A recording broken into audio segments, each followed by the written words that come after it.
नमस्कार मंडळी. 2024च्या पीक विम्या संदर्भात एक महत्वपूर्ण असा अपडेट आहे. अवघ्या काही दिवसात पैसे शेतकऱ्यांच्या खात्यावर जमा केले जाणार आहेत. या 4 जिल्ह्यात हे पैसे जमा केले जाणार आहेत.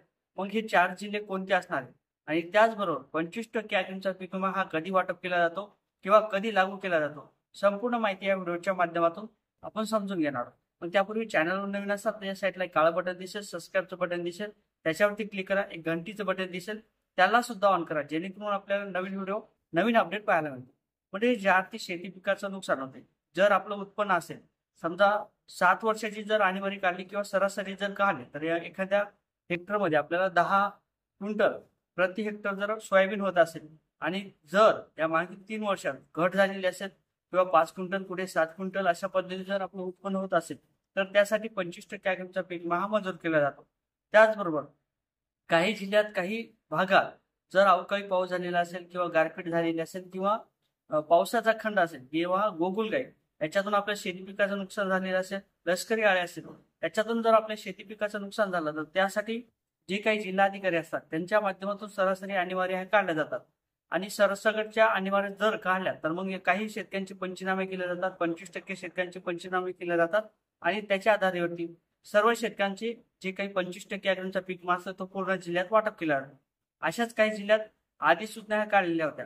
यामध्ये नांदेडची अधिसूचना काढली होती, त्याचबरोबर हिंगोलीची अधिसूचना काढली होती, त्याचबरोबर परभणीची सुद्धा अधिसूचना काढलेली होती आणि यवतमाळची सुद्धा अधिसूचना ही काढली होती. परंतु पीक विमा कंपनीने ती फेटाळली.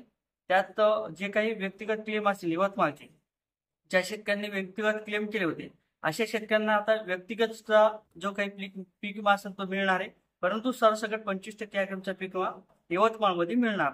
आता नांदेडचा जर विचार करायचा झाला तर मग जिल्हाधिकाऱ्यांच्या माध्यमातून, तलाठी यांच्या माध्यमातून किंवा त्या ठिकाणचे कृषी अधिकारी असतील यांच्या माध्यमातून आपल्या शेती पिकाची पंचनामे करण्यात आले होते आणि सरसकटच्या अधिसूचना जे काही आहे नांदेड जिल्ह्यात सुद्धा काढल्या होत्या. या नांदेड जिल्ह्यात जे काही आहे ते सरसकट 25% अग्रिमचा पीक विमा हा मिळणार. त्याचबरोबर आता परभणीचा जर विचार करायचा झाला तर मग परभणीच्या त्या संदर्भात होतं. परभणीच्या जिल्हाधिकाऱ्यांच्या माध्यमातून सुद्धा अधिसूचना ह्या काढल्या होत्या आणि अधिसूचनेचे जे काही 25% अग्रिमचा पीक विमा असतो तो सरासरी एका महिन्याच्या आत वाटप करणं बंधनकारक असते. परंतु पीक विमा कंपनीची कुठेतरी बनवानी चालली किंवा निधी आला नाही अशा पद्धतीचे कारण दाखवले आणि त्यासाठी 25% अग्रिमचा पीक विमा हा वाटप करण्यात आला होता. आता परभणीचा सुद्धा 25% अग्रिमचा पीक विमा येत्या काही दिवसात हे पैसे वाटप केले जाणार आहे.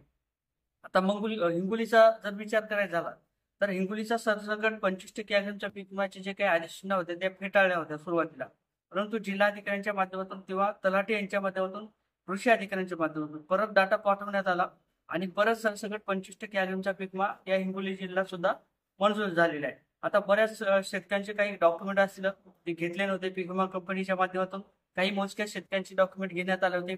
असं जे काही 25% ते 30% शेतकऱ्यांचे डॉक्युमेंट घेतले होते त्याची सरासरी आणीबाणी काढण्यात आलेली आणि त्या आणीबाणीनुसार 25% अग्रिमचा पीक विमा हिंगोली जिल्ह्यात सुद्धा वाटप केले जाणार आहे. 29 मंडळ यामध्ये हिंगोली जिल्ह्याचे पूर्णपणे पात्र करण्यात आलेले आहेत आणि त्या जिल्ह्यात सुद्धा 25% अग्रिमचा पीक विमा हा वाटप केला जाणार आहे. अशा पद्धतीने या यवतमाळ सोडता यवतमाळचा मात्र जे काही क्लेमचा पीक विमा असेल ते वाटप केला जाणार आहे. त्यामध्ये नांदेड असेल, परभणी असेल आणि हिंगोली असेल या 3 जिल्ह्यात पैसे वाटप केले जाणार आहे. काही दिवसात हे पैसे लगेच वाटप केले जातील. आपल्या कृषी मंत्री यांच्या माध्यमातून, कोकाटे साहेब यांच्या माध्यमातून सांगितल्याप्रमाणे 31 तारखेपर्यंत हे पैसे वाटप केले जाऊ शकतात आणि शेतकऱ्यांच्या खात्यावर 4,000 कुठे 5,000 अशा पद्धतीने आपला पीक विम्याची रक्कम ही हेक्टरी अनुदानाची रक्कम ही वाटप केली जाऊ शकते. कुठे 8,000 रुपये सुद्धा मिळू शकते, कारण ते त्या गावची आणीबाणी असेल किंवा मंडळाची आणीबाणी असेल त्याच्यावरती अवलंबून असते आणि पैशाची आणीबाणी असते त्याच्यावर अवलंबून असते. आता हेक्टरी अनुदान कुठे आपल्याला 5,000 मिळेल, कुठे 8,000 रुपये मिळेल. अशा पद्धतीने आपल्या खात्यावरती पैसे लवकरच वाटप केले जातील एक आशा करूया आणि शेतकऱ्यांच्या खात्यावर हे पैसे लवकरात लवकर वाटप करण्यात यावे अशी एक मागणी करूया. जय शिवराय.